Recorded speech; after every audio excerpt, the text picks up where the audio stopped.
Je viens parmi vous en pèlerin pour adorer le Seigneur et le louer pour les merveilles qu'il a réalisées ici et pour commémorer le 1950e anniversaire du naufrage de Saint-Paul, a déclaré le pape à son arrivée à Malte.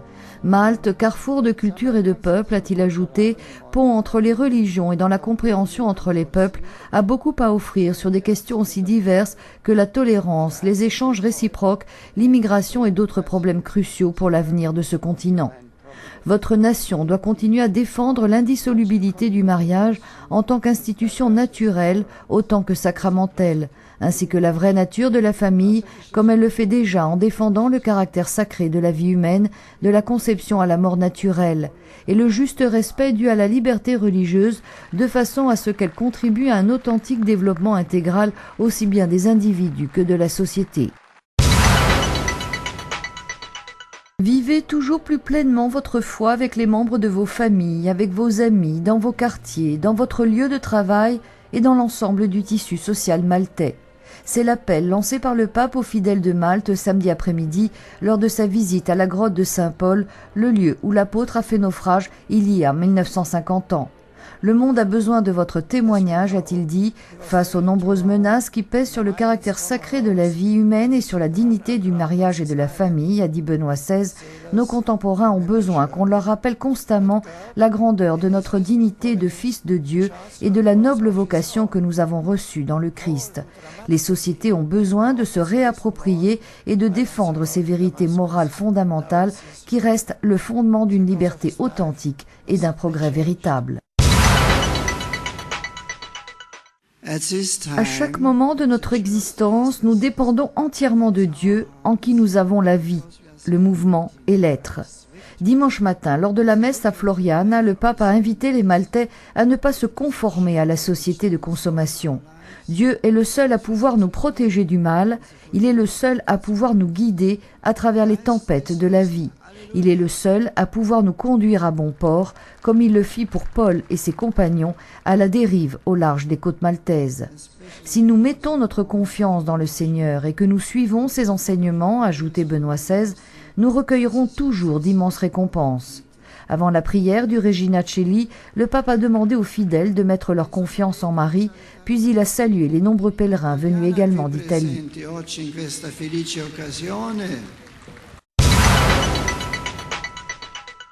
Le pape a invité les jeunes Maltais qu'il a rencontrés dimanche après-midi à suivre le Christ et ses conseils. La culture d'aujourd'hui, comme toute culture, a-t-il déclaré, encourage des idées et des valeurs qui sont parfois incompatibles avec les valeurs vécues et prêchées par notre Seigneur Jésus-Christ.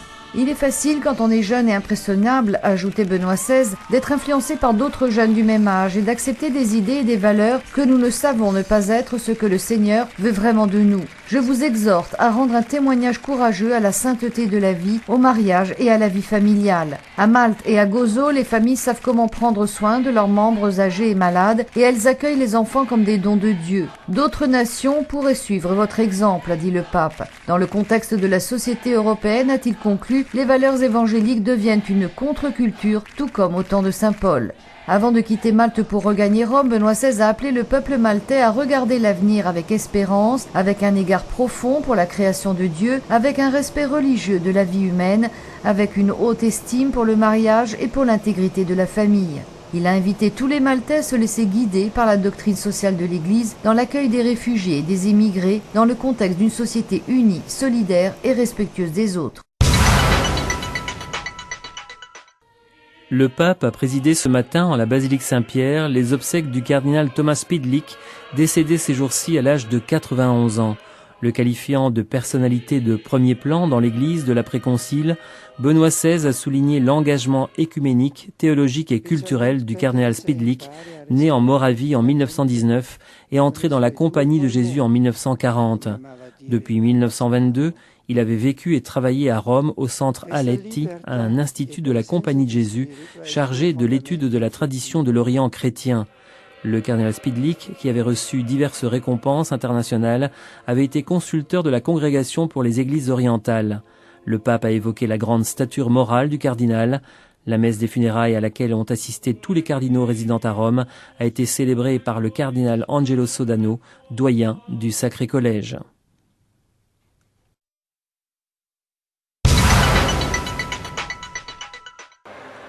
À l'audience générale aujourd'hui, place Saint-Pierre, le pape a consacré la catéchèse à sa récente visite à Malte. Carrefour naturel, Malte est au centre de routes migratoires. Hommes et femmes, comme Saint Paul autrefois, débarquent sur les côtes maltaises, poussés parfois par des conditions de vie difficiles, par les violences et les persécutions, ce qui engendre des problèmes complexes au niveau humanitaire, politique et juridique, des problèmes dont les solutions, pas toujours faciles, sont à rechercher avec persévérance et ténacité par une concertation entre toutes les nations dont les lois fondamentales et les cultures sont fondées sur les valeurs chrétiennes. Le pape a également fait allusion à la nécessité d'évangéliser les jeunes générations. È un avvenimento collocabile attorno all'anno 60. La sauvegarde de la famille, la défense de la vie humaine, la promotion des exigences religieuses, en particulier des jeunes, sont le fondement du développement moral et humain des nations. C'est ce qu'a réaffirmé Benoît XVI devant le nouvel ambassadeur de l'ancienne République yougoslave de Macédoine, M. Djoko Djordjevski, venu lui présenter ses lettres de créance. Le pape a évoqué les profondes racines chrétiennes de la Macédoine, nourries de la prédication des saints Cyril et Méthode. Il a manifesté son soutien à la demande d'entrée de la Macédoine dans l'Union européenne et s'est réjoui du processus de développement mis en marche ces dernières années par cette nation. Un développement social et culturel stable, a ajouté Benoît XVI, ne peut ne pas tenir compte des valeurs chrétiennes et l'Église du pays est prête à apporter sa contribution.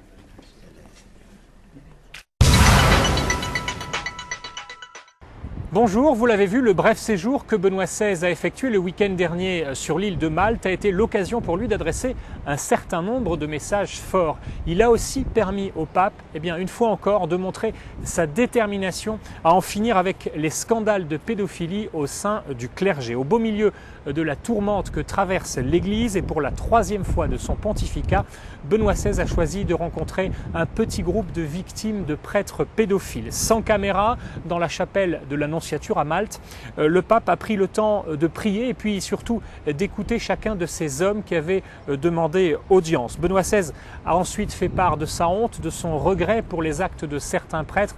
Il a aussi dit que l'Église entendait mener devant la justice les responsables de pareils abus.